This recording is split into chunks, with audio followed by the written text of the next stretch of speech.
Red Shark NAB 2024 coverage is sponsored by...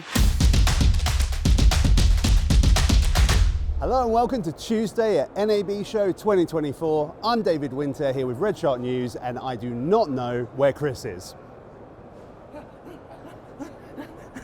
Hi, and I'm Chris. Never mind, found him. So, Tuesday of NAB, I thought we could just have a quick chat about some of the highlights that we've seen over the past couple of days. Sounds good to me. So, the first thing I thought I could talk about was DJI. Obviously, 10 years of the Ronin, the amazing little gimbal thing. Congratulations, happy anniversary. Definitely, happy anniversary, well done. And it was, you know, it's one of those things that I remember when they first came out 10 years ago. And it was one of those bits where I was like, oh my God, I could be a Steadicam man. I could remake The Shining. And like, it was just such a cool kind of bit of kit. And now that, you know, they're ubiquitous everywhere. And in fact, I had the great honor of being able to have a go with the DJI Ronin 4 Pro, RS 4 Pro. Oh, hello. Yeah, which was like, you know, the newest one. It's just coming out. Absolutely brilliant bit of kit. I think we used it in the Atomos video, so have a look at that one and you'll see how smooth everything is. Real amazing bit of kit. And in fact, the video that we filmed at the DJI booth with George, I think is in fact on the website right now, so do give that one a watch. Okay, I'll go right now. We have fun here. So, what's been a big highlight from you so far? It's got to be the Insta360 X4. I don't know if you've seen this thing yet. It's a massive step up from the X3. If you don't know, Insta360 is it's kind of the premier 360 camera. If you've seen 360 footage around on the internet, probably from Insta360. Yeah, normally that person like walking on trains and like they're holding that stick, but it's very cleverly like blended out and it's like... Exactly. Yeah, now, good. the big thing about the X4 is this is the first consumer-facing 360 camera with 8K natively included.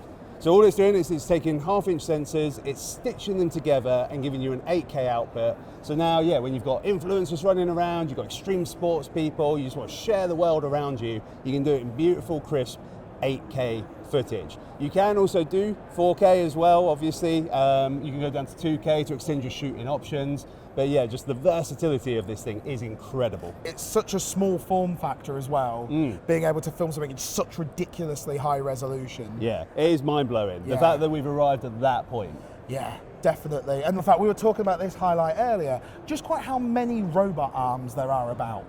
I've just noticed, not just like arms like this, I mean like the kind of amazing machine with computer controlled arms, you know, especially like in the broadcast space, there's just like, once again, that was something that like felt was reserved for like the high-end movies. Yes. You know, for a Star Wars, I remember they used motion control rigs, and like now, like I saw one of the booths today and they were basically able to track like the presenter based on what framing they tell the computer it to be. Yeah, so it's coming back to the virtual productions we were talking about yesterday. Absolutely. These cameras are obviously operating in a 3D space in the real world and perfectly mapping that onto a virtual 3D space that's been created through various providers. The one we were looking at there was Brainstorm. Yeah. They were working quite closely with Nikon and the RED camera system, showing off what they were doing there. But speaking of Nikon, one of the biggest bits of industry news that came out from the last couple of weeks was Nikon purchasing RED.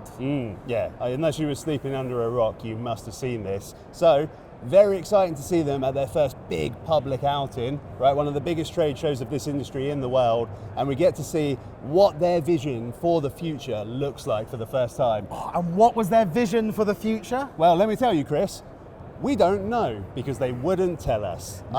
I suspect, to be fair to the people on the stand, they probably don't know themselves yet. But what we were seeing was a very unified message. All of the t-shirts, all of the branding, the signage on the stand, all of it was RED and Nikon in equal measure. So it's kind of a watch this space to see what happens next with that. So thank you so much for watching. Tomorrow is in fact the last day of the show. Let me tell you, my heart is breaking, but my feet are grateful.